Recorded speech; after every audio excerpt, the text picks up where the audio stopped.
ఆదికాండము 2వ అధ్యాయము. ఆదికాండము 2వ అధ్యాయము. ఆదికాండము 2వ అధ్యాయము 31 నుండి 21 నుండి 23 వరకు ఉన్న లేఖన భాగాన్ని అందరం కలిసి చదువుకుందాం. దయచేసి అందరూ నాతో కలిసి వాక్యాన్ని చదవాలని నేను కోరుకుంటున్నాను. ఆదికాండము 2వ అధ్యాయము 21 నుండి 23 వరకు ఉన్న లేఖన భాగాన్ని అందరం కలిసి చదువుకుందాం. ప్రారంభించుదాం. అప్పుడు దేవుడైన యెహోవా ఆదామునకు గాఢ నిద్ర కలుగచేసి అతడు నిద్రించినప్పుడు అతని ప్రక్కటెముకలలో ఒక దానిని తీసి ఆ చోటును మాంసముతో పూడ్చివేశాను. తరువాత దేవుడైన యెహోవా తాను ఆదాము నుండి తీసిన ప్రక్కటెముకను స్త్రీనిగా నిర్మించి ఆమెను ఆదామునొద్దకు తీసుకుని వచ్చాను. అప్పుడు ఆదాము ఇట్లనెను, నా ఎముకలలో ఒక ఎముక, నా మాంసములో మాంసము, ఇది నరునిలో నుండి తీయబడిన గనక నారి అనబడును. దేవుడు తన వాక్యమును మన వినికిడిలో మన ఆత్మీయ మేలుల నిమిత్తము దీవించునుగాక. ఆమేన్, ఆమేన్. ప్రార్థన చేసుకుందాం. కృపగలిగిన తండ్రి, మరొకసారి మీరు నాతో మాతో మాట్లాడుచుండగా వినగల చెవి, గ్రహించగల మనసు, వెంబడించగలిగిన జీవితం నీ వాక్యము చేత మండించబడి ఎముకలు మాకు కలుగు చేయమని యెరూషలేము క్షేమం కొరకు ప్రార్థన చేయొచ్చు. మా ప్రాణాత్మ జీవులను మీకు ప్రతిష్ఠిస్తూ యేసు నామమును అడిగి వేడుకొనుచున్నాము తండ్రి, ఆమేన్. సంఘములతో ఆత్మ చెప్పుచున్న మాట చెవి గలవాడు, సంఘములతో ఆత్మ చెప్పుచున్న మాట చెవి గలవాడు. స్త్రీ దేవుడు ప్రత్యేకంగా నిర్మించలేదు. బైబిల్లో మనం ఏం చదువుతామంటే నరుడు ఒంటరిగా ఉండుట మంచిది కాదు. అంటే దేవుడు స్త్రీని గురించి ఆ తరువాత ఆలోచించాడా, లేక దేవుని మనసులో స్త్రీని గురించిన ఆలోచన ముందుగానే ఉందా? ఎందుకు ఆదామును చేసి ఆదాముకు ఒక పనిని అప్పగించి, బైబిల్లో మనం చూస్తే ఆదాముతో దేవుడు అంటున్నాడు, ఏదేనో తోటను సేద్యపరచుటకును దానిని కాచుటకును నువ్వు దీనిలో ఉండాలి అన్నాడు. ఒక పనిని అప్పగించాడు, దీవించలేదు. బాగా గమనించండి, ఆదామును దేవుడు దీవించలేదు. ఆదాముతో దేవుడు ఏం మాట్లాడినట్టు అక్కడ బైబిల్లో లేదు. ఆదాము దేవుని పనిని చేయడానికి అప్పగించబడ్డాడు. ఆ తర్వాత దేవుడు అతనికి ఇంకొక పని ఇచ్చాడు. అదేంటంటే పేరు పెట్టుటకు, పశువులకు పక్షులకు పేర్లు పెట్టడం. ఇవన్నీ చేసేటప్పుడు దేవుడికి ఆలోచన వచ్చిందా ఒంటరిగా ఉండకూడదు, ఇంకొక తోడునివ్వాలని? కాదు. బైబిల్లో మనం ఏం చదువుతామంటే దేవుడు తన స్వరూపమందు తన పోలిక చొప్పున నరులను చేయాలనుకున్నాడు, కానీ నరుని నిర్మించాడు. బైబిల్లో మనం చూస్తే మన స్వరూపమందు మన పోలిక చొప్పున నరులను చేయుదము అని ఉంది కదండి. నరులను చేయుదం అనుకున్నాడు, కానీ నరుని నిర్మించాడు. అంటే దేవుడు తనలో తాను అబద్ధమాడా? ప్రత్యక్షంగా ఒక మాట, స్వగతంగా తనలో తాను వేరొక మాట కాదు. ఆయన ప్రణాళికను ఆయన నెరవేర్చడానికి ఒక ఆలోచన కలిగినాడు. ఏంటంటే అది నరులను నిర్మించాలనుకొని నరుని నిర్మించిన దేవుడు ఆ నరునిలో తాను తలంచిన స్త్రీ ఉనికిని దాచాడన్నది మనం మర్చిపోకూడదు. నరుని నిర్మించాడు, నరునికి దేవుడు ఒక పనిని అప్పగించాడు, ఒక ఆజ్ఞని ఇచ్చాడు. పని ఏంటంటే ఏదైనా తోటను సేద్యపరచుట, కాచుట. అదేంటి? ప్రభు అన్నాడు, భూమి విత్తనములిచ్చు చెట్లను మొలిపించునుగాక అన్నాడు. ఆ విత్తనములిచ్చు చెట్లు బయటకు వచ్చినాయి. ఎవరో భూమిని దున్ని విత్తనము విత్తి అది ఫలించగా దానిలో విత్తనములు రాగా దాని ఫలమును తినుట కాదు, విత్తనములు గల చెట్లు వచ్చినాయి. మరి ఏదైనా తోటను సేద్యపరచుటెందుకు? ఎవరైనా పాదులు తీసి నీళ్లు పెట్టాలా? బైబిల్లో ఏముందంటే భూమి లోపల నుంచి తేమ వచ్చి చెట్ల వేర్లను తడిపిందంట. వర్షము లేదు. భూమి పుట్టిన దగ్గర నుంచి 2000 సంవత్సరాలు వర్షం లేదండి. నోవహు కాలంలోనే వర్షం వచ్చింది. హెబ్రీ పత్రికలు అంటాడు, తాను చూడని దానిని గురించి ప్రవచించాడంట వర్షాన్ని. 2000 సంవత్సరాల వర్షం లేదు, భూమిలో నుంచి తేమ వచ్చింది. మరి సేద్యపరచాల్సిన అవసరం ఏంటి అంటే దేవుడు తనను ఎరిగిన వాడై తాను పాపము చేసి దేవుని తోట నుంచి బయటికి పంపబడిన తర్వాత ప్రభు తనకిచ్చిన కృపలను సేద్యపరచుట ద్వారా నేర్చుకోవడానికి దేవుడు అతనికి ఒక ఆజ్ఞనిచ్చాడు. తోటను కాచు ఆజ్ఞ ఇచ్చాడు. ఎందుకు కాయాలి, ఏమొస్తుంది? గాడ్ నోస్, దేవునికి తెలుసు. సర్పము వారిని శోధించునని. నన్ను ఒక ఆయన అడిగాడు, అసలు ఆదామవ్వల్ని సర్పం వచ్చి శోధిస్తాడని తెలిసినప్పుడు అసలు ఆ చెట్టునే చేయకుండా ఉంటే అయిపోయేది కదా. బైబిల్ తెలియని వాళ్ళు, లేకపోతే దేవుని గురించి తక్కువ అంచనా వేసే వాళ్ళు మాట్లాడే మాటలవి. ఆ చెట్టును వేయకూడదు కదా అంటే, ఒక మాట చెప్తాను ముందు, దాని జవాబు చెప్పే ముందు, who are you to question the Lord? నువ్వు మంటి వంటి వాడు, నువ్వెవరు దేవుని క్వశ్చన్ చేయడానికి? దేవుని సృష్టిని గురించి ప్రశ్నించడానికి నువ్వెవరు? చేయబడిన కుండ కుమ్మరి వారిని క్వశ్చన్ చేస్తుందా? ఆన్సర్ ఏంటంటే, ఆ చెట్టు నరునికి అవసరం. ఆ చెట్టు ఫలము నరుడు తినాలి, కానీ ఎప్పుడంటే జీవవృక్ష ఫలము తినిన తరువాత. ఆత్మ సంబంధమైన ఎదుగుదల కలిగిన వాడు మంచి చెడ్డలు తెలివించే వృక్ష ఫలాన్ని తినాలి. అందుకే దేవుడు జీవవృక్ష ఫలం ఉంది, దాన్ని తిను అని చెప్పలా. ఇది తినొద్దని చెప్పాడంటే అర్థం ఏంటంటే, ఆ ఫలము తినిన తర్వాతే దీనిని తిను, జ్ఞానము నీకు వస్తుందని అర్థం. మంచిగా దేవుడు అతనికి ఆజ్ఞ ఇస్తే, ఆ ఆజ్ఞను నెరవేర్చుటకు అతడు సిద్ధపడుతుంటే దేవుడు అతనికి ఒక పనిని అప్పగించాడు. అయితే ఇక్కడ మనం గమనించవలసింది ఏంటంటే, నరునికి అప్పగించబడిన పనిని దేవుని సమయము లోపల ముగించాలి. ఒకటి గుర్తుపెట్టుకోండి, నాకు దేవుడైన ఒక పనిని ఇస్తే నేను మరణించే లోపల దానిని ముగించకపోతే ప్రభుని కార్యం అసంపూర్ణమవుతుంది. నా బ్రతుకులో నేను నింద కలిగిన వాడనవుతాను. ఏలియా అన్నాడు, నేను బ్రతకదలుచుకోలేదు, నన్ను పిలుచుకో అన్నాడు. దేవుడు అన్నాడు, నువ్వు చేయాల్సిన పని ఇంకా చాలా ఉంది, అయినా కూడా నేను బ్రతకదలుచుకోలేదు అన్నాడు. అందుకే ఎలీషాను అభిషేకించి ఏలియాను పిలుచుకున్నాడు. ఏలియా మరలా వస్తాడని ఆ రోజుల్లో ఒక థాట్ ఉండేది. అందుకే యోహానులో ఏలియా ఆత్మ కలిగిన వాడని దేవుడు అన్నాడు. ప్రభువు అప్పగించిన పనిని నెరవేర్చితేనే నువ్వు విశ్రాంతిలో ప్రవేశిస్తావు. విశ్రాంతిలో ప్రవేశించుటకు పనిని ముగించిన వాడు కావాలి. యేసుక్రీస్తు వారు ప్రసంగం చేసేటప్పుడు, మాట్లాడేటప్పుడు రాళ్లతో కొట్టడానికి వచ్చారంట చాలామంది. ఆయన దాగుకొని పారిపోయాడంట. నాకు ఆ మాట చాలా సిగ్గు అనిపించేది వాక్యంలో ఎదగని రోజుల్లో. యేసు ప్రభు దేవుడైతే పారిపోవడం ఏంటి, దాక్కోవడం ఏంటి? ఎందుకు ఆయన దాగుకొని పారిపోయాడో తెలుసా?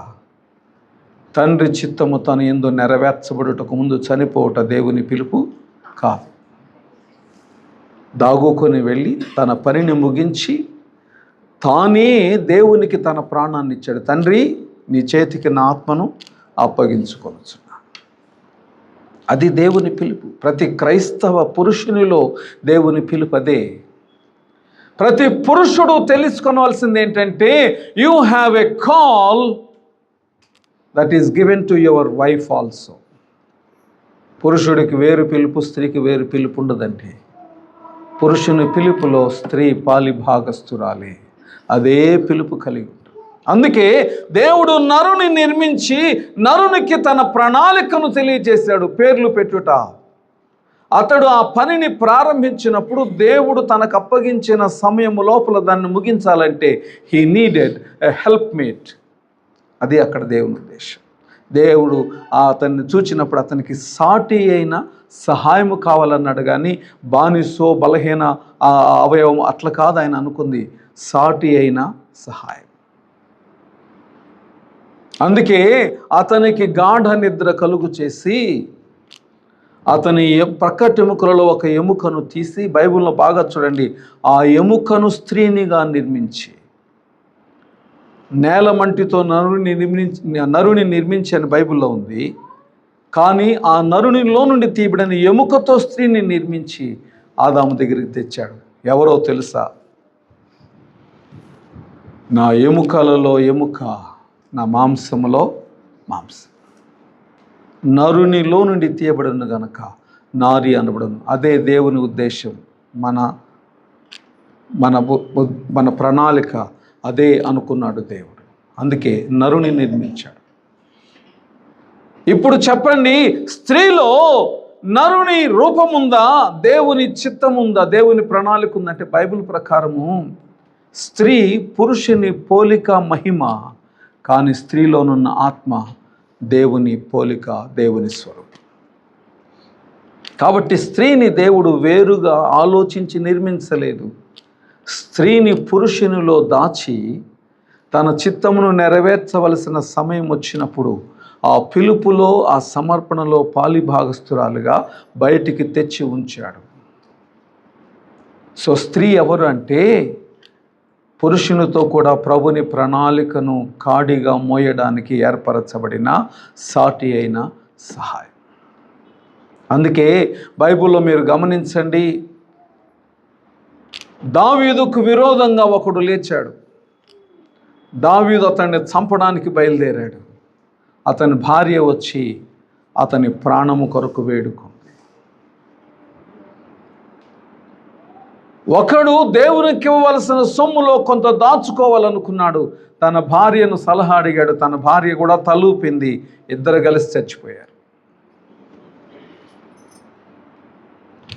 పరిశుద్ధ దేవుని సన్నిధిలో స్త్రీ పిలుపు ఏంటి అంటే, పురుషుడు తన పిలుపు నెరుగున్నట్లు ప్రార్థన చేయటం. ఒకవేళ అతడు వాక్యానుసారంగా లేకపోతే, వాక్యానుసారమైన దేవుని సేవకుడైతే అతని పిలుపులో తాను కాడి మోయుటకు సిద్ధపడుట. ఒకవేళ స్త్రీ బలహీనమైనదైతే పురుషుడు ఆమెను దేవుని పిలుపులోనికి నడిపించుకోవడానికి రక్తము చిందునంత పిలుపును కలిగి ఉండాలి. ఎఫెసీ పత్రిక 5వ అధ్యాయంలో అంటాడు, ఈ మర్మము గొప్పది. ఈ మర్మము గొప్పది. ఏంటి ప్రభు ఆ మర్మం అంటే, ప్రతి పురుషుడు క్రీస్తును పోలి బ్రతకాలి, ప్రతి స్త్రీ సంఘము వలె ఉండాలి. దానికి ముందున్న మాటలు ఏంటంటే, స్త్రీలారా మీ భర్తలకు లోబడి ఉండుడి, మీ పురుషులకు లోబడి ఉండుడి అని లేదు. చక్కటి మాట ఉంటుంది, ప్రభువునకు వలె మీ సొంత పురుషులకు లోబడి ఉండండి. సంఘము క్రీస్తునకు లోబడినట్లుగా స్త్రీ పురుషునికి లోబడాలి. ఏ విషయంలో లోబడాలి?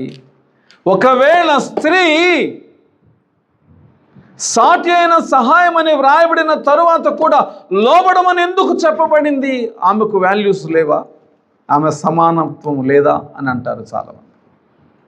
లోబడమని ఎందుకన్నాడంటే, పురుషునికి దేవుడు పిలుపును ప్రణాళికను ఇచ్చాడు గనక దానిని నెరవేర్చు విషయంలో లోబడుటకు ప్రభు పిలుపునిచ్చాడు తప్ప లోబడడం అంటే బానిసత్వము కాదు. బైబిల్లో ఏముందో తెలుసా? స్త్రీ ప్రార్థన పురుషుని దేవుని ఎదుట తన పిలుపును భద్రపరచుకోవడానికి సహాయపడుతుంది. ఇస్సాకుకు పెళ్ళైనప్పుడు ఇస్సాకు వయసు 40 సంవత్సరాలు. ఇస్సాకు వయసు 40 సంవత్సరాలు. 41 అయింది పెళ్ళయ్యేసరికి. 41 సంవత్సరం 1 year anniversary, 2nd, 3rd, 4th. పిల్లలు కలగడం లేదు, పిల్లలు పుట్టడం లేదు. ఎందుకు? ఏమైంది? తప్పేంటి? ఇస్సాకుకు దేవుడు తెలీదా? రిబ్కాకు దేవుడు తెలీదా? ఇద్దరూ దేవుని ఎరిగిన వారే, ఇద్దరూ దేవుని ప్రణాళికను గ్రహించిన వారే, ఇద్దరూ ప్రభు చిత్తానుసారముగా వివాహము చేసుకున్నవారే. మరెందుకు పిల్లలు లేరు? దయచేసి నన్ను తప్పుగా అనుకోవద్దు. బైబిల్లో ఒక మాట ఉంటుంది, పెళ్ళైన 20 సంవత్సరాలకి ఇస్సాకు ప్రార్థన చేయగా రిబ్కాను దేవుడు జ్ఞాపకం చేసుకొని ఆమె గర్భమును తెరిచెను. ఇస్సాకు ప్రార్థించగా దేవుడు ఆమెను జ్ఞాపకం చేసుకొని గర్భం తెచ్చాడు. అంటే పురుషుడు తన పిలుపును ప్రణాళికను ఎరిగి స్త్రీని ఆ విషయమై ప్రతిష్ఠించుటకు సిద్ధపడినప్పుడు దేవుడు వారికి గర్భఫలం ఇస్తాడు. దేవుని సంఘమా, అక్కడ మనం గమనించాల్సింది ఏంటంటే, పురుషుడు కానీ స్త్రీ కానీ ప్రభుని పిలుపును గ్రహించకపోతే ఇద్దరు కలిసి ఆశీర్వాదం ఆ కుటుంబంలో ఉండదు. ఆ పిలుపులో ఎవరు బలహీనమైన, నేను ఈ మధ్య మీకు చెప్పాను గుర్తుందా, చాలా కాలం అంటే కొన్ని వారాలు చాలా తక్కువ మంది వచ్చారు చర్చ్కి. నేను గమనించింది ఏంటి, ఏ కుటుంబం రాలేదు, ఏ కుటుంబం వచ్చిందని నేను లెక్కేసుకునేటప్పుడు దాదాపుగా అన్ని కుటుంబాలు వచ్చినాయి, అయినా కూడా తక్కువ మంది ఉన్నారు. కారణం ఏంటో తెలుసా? రిప్రజెంటేటివ్స్ వచ్చారు కానీ ఫ్యామిలీస్ రాలా. భార్యో భర్తో పిల్లలు వచ్చారు తప్ప అందరూ రాలా. దేవుని ప్రణాళికలో దేవుడు కుటుంబాన్ని కోరుకుంటున్నాడు కానీ నాట్ అ సింగిల్ పర్సన్. నేను ఒక మాట చెప్తానండి, నేను చనిపోయి దేవుని దగ్గరికి వెళ్తే నా రక్షణ విషయంలో నా భార్యను ప్రభు క్వశ్చన్ చేస్తాడు. తను చనిపోయి దేవుని దగ్గరికి వెళ్తే తన రక్షణ విషయంలో నన్ను క్వశ్చన్ చేస్తాడు దేవుడు. పురుషుడు స్త్రీ ఒకరి రక్షణలో ఇంకొకరు పాలి భాగస్తులు. అక్కడ ఒంటరిగా వెళ్ళి నిలబడరు మీరు. ఎందుకని? నేను ఎందుకు ఒంటరిగా దేవుని ఎదుట నిలబడలేనంటే నా ప్రకటముక నాలో లేనప్పుడు నేను incomplete man in the presence of the lord. అట్లని చెప్పి అక్కడ భార్యాభర్తలు ఉంటారు, కుటుంబాలు ఉంటాయి. నేను ఒక ప్రసంగం విన్నాను ఒక సమాధుల తోటలో. ఆయన ఎప్పుడో చనిపోయాడు, ఏమో చనిపోయింది, పాస్టర్ గారు చెప్తున్నారు, వాళ్ళు వెళ్ళి అక్కడ సంతోషంగా కాపురం చేస్తారంట. ఎవడు చెప్పాడండి? బుద్ధిహీనమైన మాటలు కాదు. కానీ తీర్పు తీర్చున్నప్పుడు ప్రభువు నిన్ను క్వశ్చన్ చేస్తాడు. ఎందుకంటే he made you a family. ఒకరి రక్షణకు ఇంకొకరిని కాపలాగా ఉంచాడు కాబట్టి. అందుకే దేవుడు స్త్రీని నిర్మించిన తరువాత వారిని దీవించాడు. ఏమని? మీరు ఫలించి అభివృద్ధి పొంది విస్తరించి భూమిని నిండించి దానిని లోపరుచుకున్నాడు. అంటే అర్థం ఏంటంటే నీతిగా బ్రతుకుచు నీతిగల కుటుంబముగా కట్టబడుడి అని. పురుషుడు అవిశ్వాసి అయినా స్త్రీ అవిశ్వాసి అయినా వారి పిల్లలు అపవిత్రులై ఉందురు అని కొరింథీ మొదటి పత్రిక 7వ అధ్యాయంలో ఉంది. అందుకే పురుషుడు స్త్రీ రక్షణను కలిసి కొనసాగించాలి. విశ్వాస విషయములో నో కాంప్రమైజ్. స్త్రీ పిలుపు పురుషునిలో దాగి ఉంది. అందుకే ముసుగు దేవుడు ఇచ్చాడు. స్త్రీ ముసుగు ఎందుకు వేసుకోవాలంటే పురుషుని ఘనతను గౌరవాన్ని కాపాడడానికి, అంతేగాని వేరొక ఉద్దేశం లేదు ప్రభుని పిలుపులో. స్త్రీని దేవుడు నిర్మించినప్పుడు దేవుని ఎదుట నీతిగల కుటుంబముగా ఆదాము నిలబడాలన్నది దేవుని పిలుపు. ఏ కుటుంబమైనా ప్రభు పాదముల చెంత సంపూర్ణముగా లేకపోతే ఒకరి విషయమై ఇంకొకరు ఎంత దుఃఖపడతారో తెలుసా? ధనవంతుడు పాతాళంలో బాధపడుచు నాకు 5 సహోదరులు ఉన్నారు, లాజరుని పంపించమంటే అబ్రహాం అంటాడు మోషేయు ప్రవక్తలను అక్కడ ఉన్నారంటాడు. చనిపోయిన నా తండ్రి, చనిపోయిన నా తల్లి, చనిపోయిన నా తమ్ముడు నాకు గుర్తుకొచ్చినప్పుడు అనిపిస్తుంది, వారు దేవుని చెంత లేకపోతే వారి వేదనను ఎవరు వర్ణించగలరండి. అందుకే నేను ప్రార్థన చేసుకుంటా, ప్రభువా ఇదిగో ఫలానా వ్యక్తి కొరకు ప్రార్థన చేస్తున్నాను, వారు ప్రభువును ఎరుగకుండా మరణించకూడదన్నది నా ఆశ. నీ చిత్తమైతే వారు ప్రభువును ఎరుగున్నట్లు తగిన అనుభవాలలో శిక్షలలో వారిని నడిపించి మారు మనసు పొందిన తర్వాత పిలుచుకో. ఇది కేవలం ఆ ప్రార్థనే దేవునికి సలహా ఇచ్చేంతటోళ్ళం కాదు. దేవుడు తన చిత్తాన్ని నెరవేర్చాలి. రాహేలు యాకోబుని అడుగుతుంది, నాకు కుమారులనివ్వవా? యాకోబు అంటాడు, నీకు బిడ్డలనివ్వని దేవునికి ప్రతిగా నేనున్నానా? సో దేవుడే తన ప్రణాళికను నెరవేరుస్తాడు. మనము ప్రార్థించుటే మన పని. సో స్త్రీకి దేవుడిచ్చిన కృప పురుషుని పిలుపులో తన ఉనికిని చూచుకొనుట, పురుషుని సమర్పణలో తన ఉనికిని చూచుకొనుట, పురుషుని రక్షణ పోకుండా ప్రార్థనతో తనను తన కుటుంబాన్ని ఎత్తి పట్టుకొనుట. అబ్రహామును పిలిచిన దేవుడు శారాను పిలిచినట్టు బైబిల్లో లేదు. ఎందుకనంటే అబ్రహాము పిలుపులో ఆమె పాలి భాగస్తురాలు. అబ్రహాము ఎప్పుడైతే పిలుపు నుండి పక్కకు వెళ్ళాడో, ఆ పిలుపు నుండి అతడు పక్కకు వెళ్ళడానికి తన భార్య కారణమైందో దేవుడు అబ్రహాముతో మాట్లాడాడు. శారాతో మాట్లాడాల. శారయి హాగరునిచ్చి నా కోసం పిల్లల్ని కన్నమని భార్యను చేసిందంట. అబ్రహాము గద్దించొద్దా? అబ్రహాం ఇది వాక్యానుసారము దేవుని చిత్తానుసారము కాదని చెప్పవద్దా? శారయి అతనిని బలహీనతలోనికి నడిపించినప్పుడు అతడు గద్దించలేదు, లోబడ్డాడు. అందుకే God stopped talking to Abraham for 13 years. 13 సంవత్సరాలు మాట్లాడలేదు దేవుడు అబ్రహాముతో. మోకరించి ప్రార్థించాల్సిన ఎదుగుదల అబ్రహాముకు వచ్చిన తర్వాత అప్పుడు దేవుడు మాట్లాడాడు. ఏమని మాట్లాడాడో తెలుసా? అబ్రామా, నీవు నా సన్నిధిలో నడుచుచు నిందారహితముగా ఉంటేనే నేను నీకు కుటుంబాన్ని ఇస్తాను మాట్లాడతాను. నేను చాలాసార్లు అనుకున్నా, దేవుడు అబ్రహాముకి వాగ్దానం చేశాడు కదా, ఇసుక రేణువులంత ఆకాశ నక్షత్రములంత విస్తారముగా పిల్లల్ని ఇస్తానని. మరి ఎందుకు ప్రార్థన చేయాల్సి వచ్చింది? అబ్రహాము పిల్లల్ని అయ్యా నువ్వు ఇవ్వకపోతే ఈ దాసుడు అవుతాడేమో, ఎప్పుడు ఇస్తావు ఎప్పుడు? ఎందుకంటే అబ్రహాములో పరిపూర్ణత రావాలి. He knew that he would obey to his wife's command.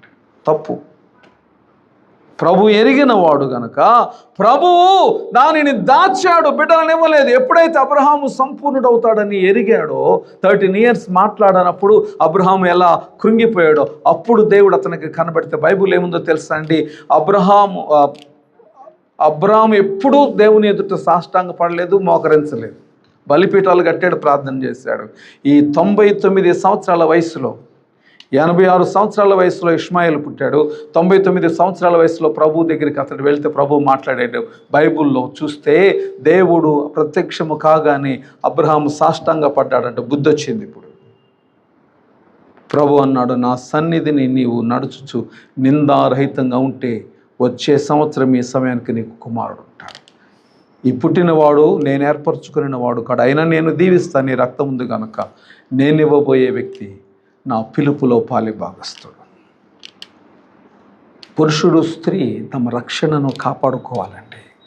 స్త్రీ బలహీనపడితే పురుషుడు తన పిలుపును పోగొట్టుకునే అవకాశం ఉంది. ఎప్పుడైతే అబ్రాము హాగరును ఇష్మాయిలును ఎక్కువగా ప్రేమించాడో అప్పుడు దేవుడు స్త్రీ ద్వారా అబ్రహాముకి ఇచ్చిన మాట ఏంటో తెలుసా? నీ భార్య చెప్పినట్టు విను. Leave her. నీకు ప్రేమ ఉండొచ్చు, నా పిలుపు ఆమెలో లేదు, లీవ్ హర్. నీ భార్య అయిన శారయి చెప్పినట్లు చేయుము. స్త్రీ యొక్క వాల్యూ ఏంటంటే పురుషుని పిలుపులో పాలిభాగస్తురాలై ఆ పిలుపును భద్రపరచుట, కాపాడుట. దేవుని ప్రణాళికలో పురుషుడు ఏమై ఉన్నాడో ఆ ప్రణాళికలో స్త్రీ పాలిభాగస్తురాలై దానిని సంపూర్ణము చేయుట,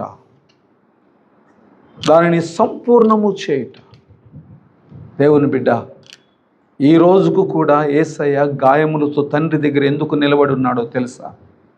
ఈవెన్ టుడే యేసయ్య ఎందుకు తండ్రి యొద్ద గాయములతో నిలువబడి నీ కొరకు నా కొరకు ప్రార్థన చేస్తున్నాడో తెలుసా? నీవు నేను లేకుండా క్రీస్తు అక్కడ సంపూర్ణము కాడు. ఎందుకంటే నీ పుట్టుక నా పుట్టుక ఆయన ప్రక్కలో పొడిచిన గాయములో నుంచి రక్తమును నీళ్లును కారెను. అందులో నుంచి నువ్వు పుట్టావు. ఆఫ్టర్ యూ రీచ్ హిమ్, ప్రభువును చేరిన తర్వాత he becomes a complete person. అప్పుడు నిన్ను భార్యగా తండ్రిలో తనను ఏకము చేసుకొని అంగీకరిస్తాడు. బైబిల్లో ఉందండి, దేవుడు సర్వములో సర్వమగు నిమిత్తము క్రీస్తు తానే తన తండ్రికి లోబడును, ఎప్పుడు సంఘం ఎత్తబడిన తరువాత. కనుక పురుషుడు స్త్రీ వేరు కాదు. పురుషుడు స్త్రీ వేరు పిలుపును ప్రణాళికను కలిగి ఉండలేరు. పురుషుడు స్త్రీ ప్రభుని ఎదుట ఒకే పిలుపును కలిగి ఉంటారు.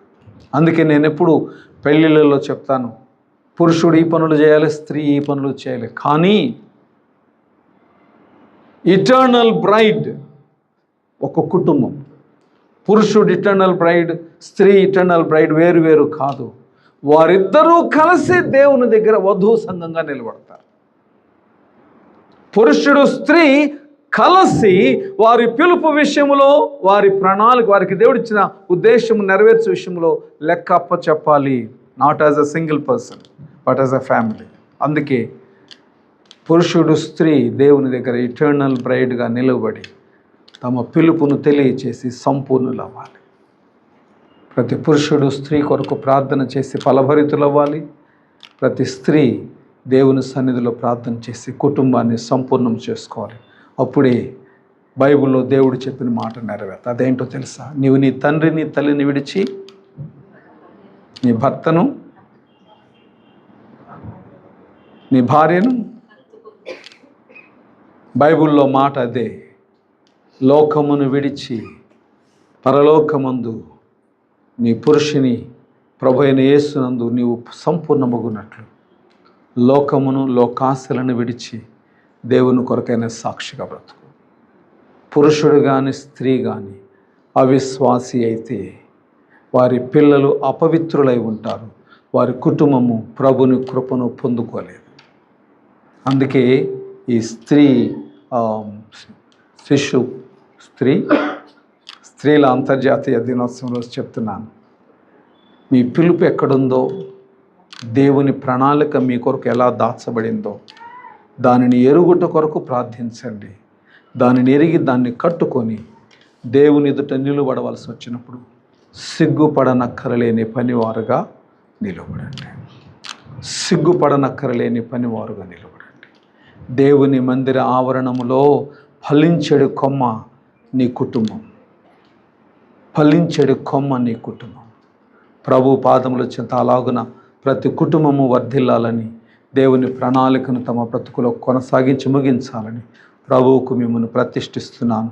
దేవుడు మిమ్మలను దీవించి కాపాడునుగాక. ఆమేన్. తలలో వంచి చిన్న ప్రార్థన చేసుకుందాం. Thank you and God bless you.